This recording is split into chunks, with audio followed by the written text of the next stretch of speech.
Hello, good morning Internet. I hope you're doing good. Bienvenue sur ma chaîne Level Up et Ascension Sociale. Pour celles et ceux qui ne me connaissent pas, je m'appelle Casey, je suis franco-américaine et je suis également une professionnelle certifiée en psychologie et en relations amoureuses. C'est la raison pour laquelle je décide sur ma chaîne d'aborder les problématiques sous le prisme de l'ascension sociale et également de la psychologie. Aussi, j'analyse en profondeur et j'étudie également en profondeur les différents couples formés par nos célébrités afin de vous donner les meilleurs conseils, les meilleures astuces pour que vous aussi, vous puissiez être dans des couples épanouis, stables et équilibrés. Mon mail est affiché. N'hésitez pas à me contacter, soit pour que je puisse aborder sur ma chaîne différentes problématiques, soit tout simplement si vous avez besoin d'un accompagnement dans le cadre du domaine amoureux. Je vous invite, si ce n'est pas déjà fait, à vous abonner à la chaîne, liker, commenter et également à partager la vidéo. Le sujet du jour. Aujourd'hui, on va parler de Kimora Lee Simmons, a.k.a. Madame, multipliez-vous et remplissez la terre. I ain't got no type. C'est parti. Nous allons bien évidemment, comme toujours, commencer par étudier, entrer en profondeur dans l'enfance de Kimora pour comprendre en fait la structure familiale dans laquelle elle a grandi tout simplement. Car oui, l'adulte d'aujourd'hui est formé à partir des expériences qu'il a vécues en tant qu'enfant. Donc, Kimora est née le 4 mai 1975 à Saint-Louis, dans le Missouri. Sa mère est d'origine japonaise et son père est afro-américain. Alors, elle connaît une enfance qui est assez difficile parce qu'elle ne connaît pas véritablement l'identité de son père. Son père a été absent toute sa vie et aussi, surtout, il était tout simplement en prison. D'ailleurs, à ce sujet, je ferai une vidéo pour vraiment parler des pères absents, de ce fléau dans la communauté noire. Kimora connaît également une enfance difficile à cause des moqueries dont elle va être la victime à l'école. Ses camarades vont se moquer d'elle à cause de sa grande taille et aussi à cause de ses origines afro-asiatiques, ce qui à l'époque est très rare comme mélange. En plus de cela, elle n'est pas très bonne à l'école et donc elle va très rapidement se désintéresser de tout ce qui a attrait à l'école. Sa mère, en voyant ça, va décider de l'inscrire dans une agence de mannequinat à l'âge de 11 ans. Il y a déjà une chose que j'ai envie de souligner. On a la mère de Kimora, qui est une femme japonaise, qui finalement n'a rien compris, si je puis me permettre, au game, comme on appelle ça, au dating game. En fait, elle n'a pas compris le pouvoir de la femme, elle n'a pas compris le rôle d'un homme dans une relation et l'importance de bien choisir son conjoint parce que cela aura un impact dans la vie de ses enfants et aussi dans sa propre vie. Et c'est très rare en fait de voir cette erreur dans la communauté asiatique où les femmes ont une tendance naturelle à être dans l'hypergamie. Et ici, on a une femme qui a très mal choisi son compagnon et en plus de ça, elle lui a fait un enfant sans un cadre en fait rigide qui protège les enfants, c'est-à-dire le mariage. Et donc la résultante de tout ça, c'est que elle et sa fille se sont retrouvées dans la pauvreté. Et en plus de ça, comme on va voir plus tard, sa fille va reproduire en fait les mêmes erreurs que sa mère. Et du coup, voilà quoi.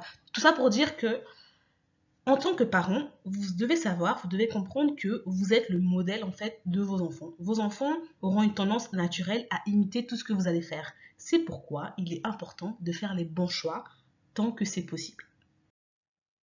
Ensuite, le deuxième élément que je voulais mettre en valeur, c'est l'importance du capital esthétique, l'importance de la beauté. Ici, on a une femme qui est issue d'un milieu pauvre. En plus de cela, elle n'est pas spécialement douée à l'école. Et on sait à quel point l'école est importante lorsqu'on souhaite faire son ascension sociale. C'est vraiment un allié à mettre de notre côté. Donc, techniquement, elle est censée être dans la reproduction sociale, voire même pire en fait, dans le déclassement. Parce que elle n'aime pas l'école parce que au départ elle est issue en fait d'une origine qui est plutôt modeste. Mais grâce à sa beauté, grâce au capital esthétique, en fait elle a pu sortir de cette condition-là et gravir des échelons sociaux, notamment en fréquentant des hommes d'un milieu plus important. Et ça rejoint pleinement les propos de Jean-François Amadieu dans son livre qui s'intitule Le poids des apparences, beauté, amour et gloire. En gros, il dit dans ce livre-là que les personnes qui disposent d'un grand capital beauté et également si elles sont jeunes, bah forcément elles auront plus de facilité à gravir les échelons. Les portes leur seront grandement ouvertes. C'est la raison pour laquelle j'insiste, surtout lorsqu'on est une femme, de travailler sur son capital beauté, travailler sur son extérieur. Ce n'est pas la seule chose à travailler, mais on doit déjà commencer par là parce que les hommes sont visuels et parce que c'est la première chose qu'on va voir lorsqu'on va s'approcher de vous. La première chose qu'on va voir, c'est votre physique. On ne verra pas tout de suite votre intelligence, on ne verra pas tout de suite votre sens de l'humour, on verra tout de suite votre physique. Vous devez travailler sur ça. Vous pouvez également jouer sur l'effet de halo et sur l'effet Pygmalion. Tout ça, ce sont vraiment des choses, des notions à connaître et à travailler. Ensuite, Kimora, à l'âge de 19 ans, lorsqu'elle est au sommet de sa beauté, au sommet en fait de sa sexual market value, pour celles et ceux qui ne savent pas de quoi je parle, je mettrai en barre d'infos une de mes vidéos où en fait je vous explique tout simplement comment vous positionner dans le game et à quel point le facteur âge est important. Donc, Kimora, à l'âge de 19 ans, va rencontrer Russell Simmons. C'est un homme d'affaires américain, il évolue dans le milieu du hip-hop et c'est également un des fondateurs du label de hip-hop qui s'appelle Def Jam Recording. C'est également le créateur de la marque de vêtements Fat Farm et en 2011, il pesait presque 340 millions de dollars. Je pense que sa fortune, elle a dû bien augmenter parce qu'aujourd'hui, on est en 2022, bientôt 2023. Donc, c'est un homme d'affaires qui est bien établi et vraiment professionnellement très successful. À l'époque, on est en 1992, Russell a 35 ans, Kimura en a 17 et il lui fait la cour. Alors, à l'époque, il a aussi une réputation de bad boy, une réputation de playboy, une réputation de dragueur, de coureur de jupons. Donc, les gens ne voient pas ça au début d'un bon oeil. En particulier, Tyra Banks, qui est une des meilleures amies de Kimura à l'époque, et elle va tout simplement lui dire en fait de se méfier un petit peu de Russell. Parce que Russell, quelques mois auparavant, avait fait la cour à Tyra Banks et elle lui avait dit non. Au final, Kimura va accepter de lui donner une chance et Russell promet de faire beaucoup d'efforts. Il change vraiment sa personne et sa manière d'être. Donc au départ, on a un playboy. Ensuite, il va un petit peu se diriger vers tout ce qui est yoga, tout ce qui est vegan, tout ce qui est vraiment peace, voilà, limite bouddhiste, mais bon. Et donc les deux vont se mettre en couple pendant 4 ans. Ils vont vivre ensemble pendant 4 ans. Et au final, ils vont finir par se marier et avoir deux belles filles. On a Mingli Simmons et Aoki Simmons. Ensuite, le couple va finir par divorcer parce qu'il y a tout simplement incompatibilité au niveau des personnalités. On a Russell qui est vraiment très peace, très vegan, très cool, très yoga et Kimura qui va évoluer dans un autre sens. Elle se dirige vraiment plus vers le milieu bling bling, vers le m'as-tu vu. Elle a aussi sa propre émission de télé-réalité à l'époque sur MTV pour les anciens. Et voilà, il y a vraiment tout simplement incompatibilité au niveau des mœurs, au niveau des humeurs, au niveau également du lifestyle. Donc, ils vont finir par divorcer. Et Russell va payer 40 000 dollars de pension alimentaire par mois pour chaque enfant. Le divorce est officiellement prononcé en 2006, mais quelques mois avant la prononciation officielle du divorce, Kimura avait déjà retrouvé un autre homme. Kimura, d'ailleurs, elle a beaucoup de mal à rester célibataire. Elle ne connaît pas le célibat, elle n'aime pas le célibat. Et c'est un très grand red flag. Vous ne pouvez pas sauter de relation en relation. Une relation, plus précisément une rupture, c'est un choc émotionnel. Que l'on soit consciente ou non de ce choc existe bel et bien.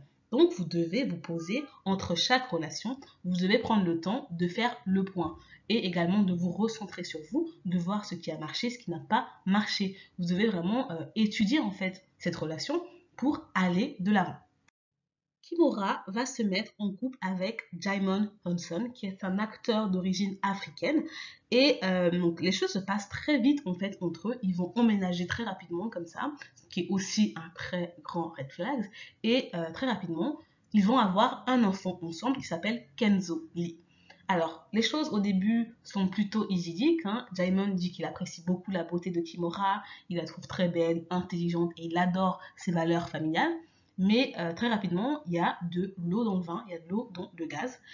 Et ce qui se passe en réalité, c'est que Djimon n'arrive pas à assumer le lifestyle de Kimura.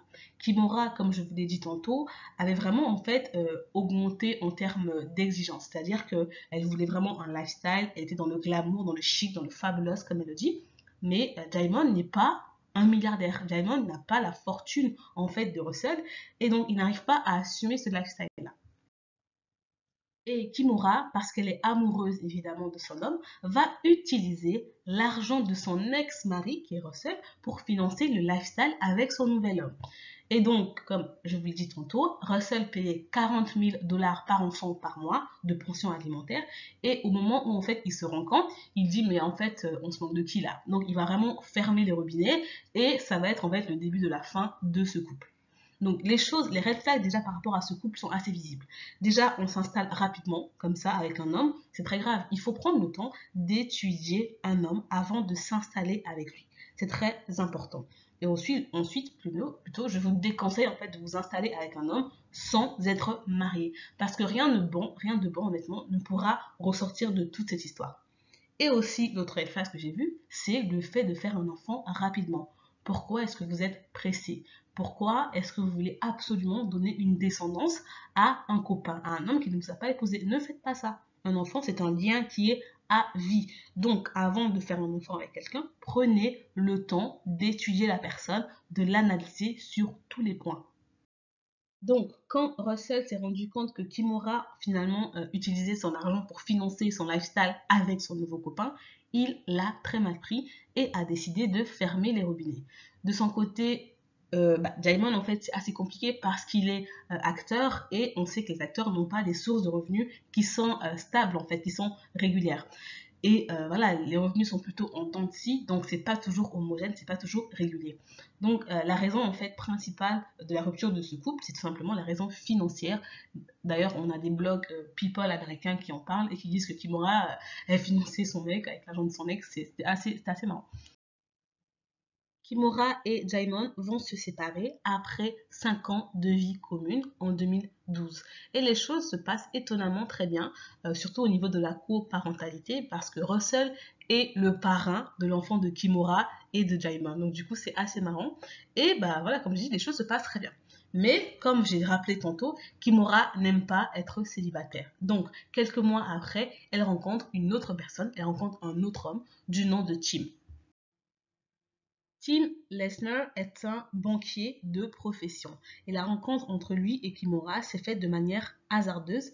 Ils se sont rencontrés dans un avion lors d'un vol et en fait les deux ont commencé à se disputer pour la place du milieu parce qu'ils ne voulaient en fait pas la laisser à l'autre et que Kimura voulait mettre ses affaires au niveau du siège. Au début, entre ces deux-là, les choses se passent très bien. Mais vous connaissez Kimura, elle aime l'argent, elle aime le luxe, elle aime le bling-bling, elle aime tout ce qui est fabulous.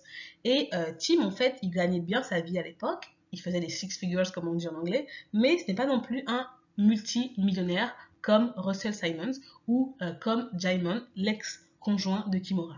Et donc, pour financer tout simplement le train de vie de Kimura, pour financer cette phase de séduction, il va tout simplement se donner à des activités qui sont illégales, c'est-à-dire qu'il va commencer à détourner de l'argent dans la banque où il travaillait, il a commencé à escroquer des gens, et il a mis en place avec d'autres collègues une escroquerie en fait d'un montant de plusieurs milliards de dollars auprès d'une banque nationale. Kimura, bien évidemment, ne se doute de rien. Elle a aucune idée de l'homme qui est en face d'elle. Et comme elle aime bien précipiter les choses, elle va déjà accepter en fait d'épouser cet homme et elle va aussi lui faire un enfant. Le problème, c'est que cet homme a menti sur tous les plans. En réalité, il est déjà marié. Il est marié à plusieurs femmes dans plusieurs pays sans que les femmes en question ne se rendent compte. Et il va également falsifier des documents de divorce qu'il va présenter à Kimura pour qu'elle accepte de l'épouser. En plus de ça, il est également aussi impliqué dans des affaires d'escroquerie, dans des affaires en fait d'argent sale.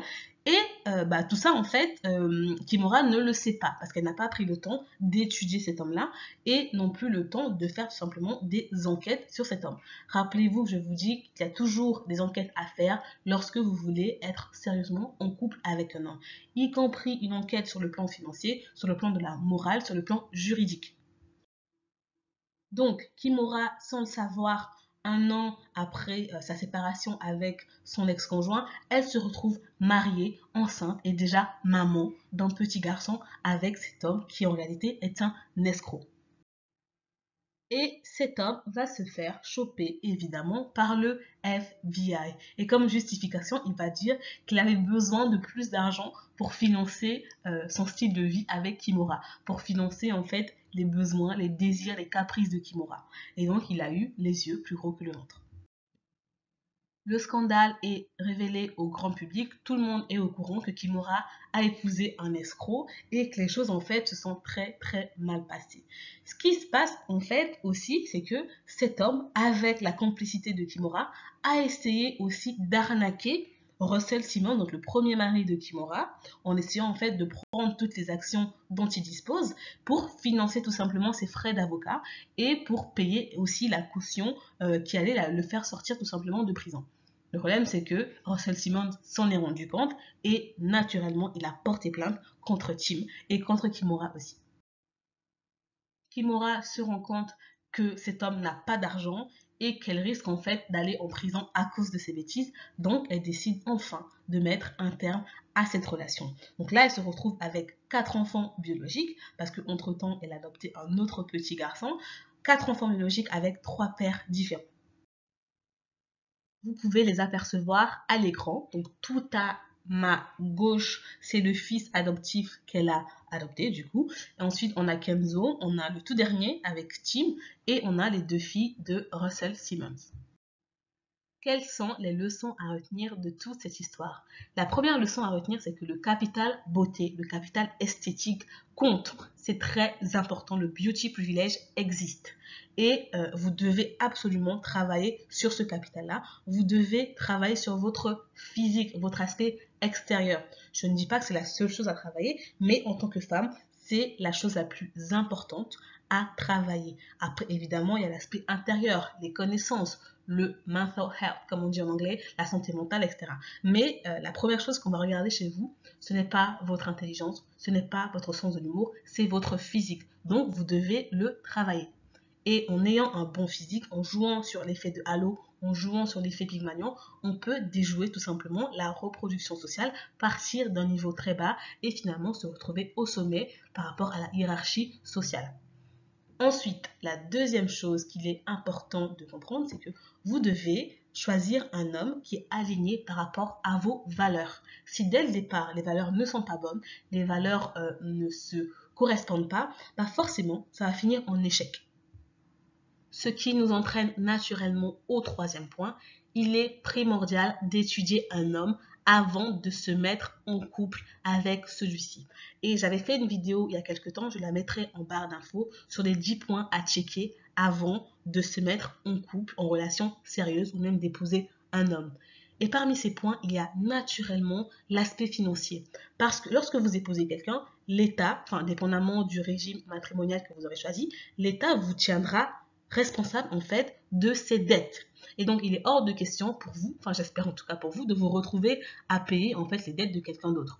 Donc il est important de checker l'aspect financier d'un homme et aussi son casier judiciaire, être vraiment assuré par rapport à sa moralité. C'est très important. Parce que le choix, le partenaire de vie, c'est un choix qui est très important en fait. C'est un homme qui aura accès à votre intimité, accès à vos ressources financières, accès à votre génétique, accès à votre corps. Donc, vous devez être très sélectif par rapport à ce choix-là.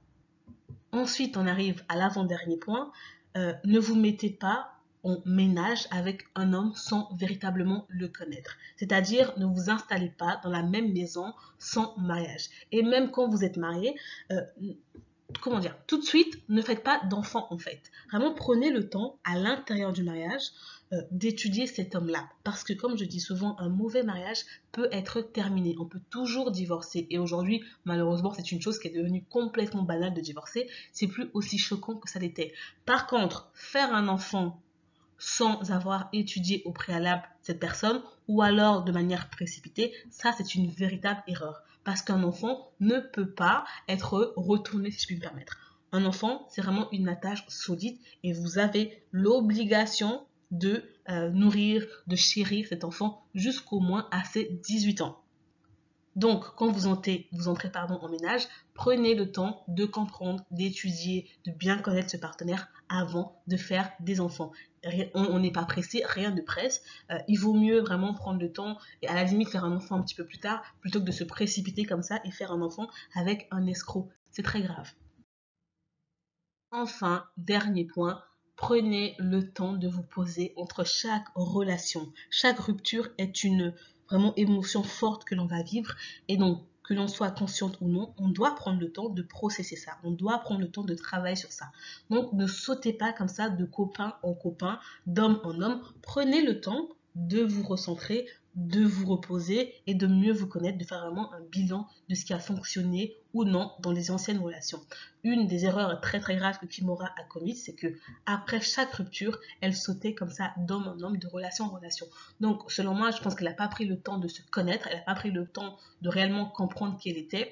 Elle s'est plus attachée aux choses matérielles que finalement à sa vraie personne, à ses vraies valeurs. Et c'est ça qui a été dommage et qui a été une des raisons en fait des échecs relationnels qu'elle a subis. Nous arrivons ainsi à la fin de cette vidéo. Merci d'avoir regardé jusqu'au bout. Je vous demande, si ce n'est pas déjà fait, à vous abonner à la chaîne, liker, commenter et également à partager. On se dit à très bientôt.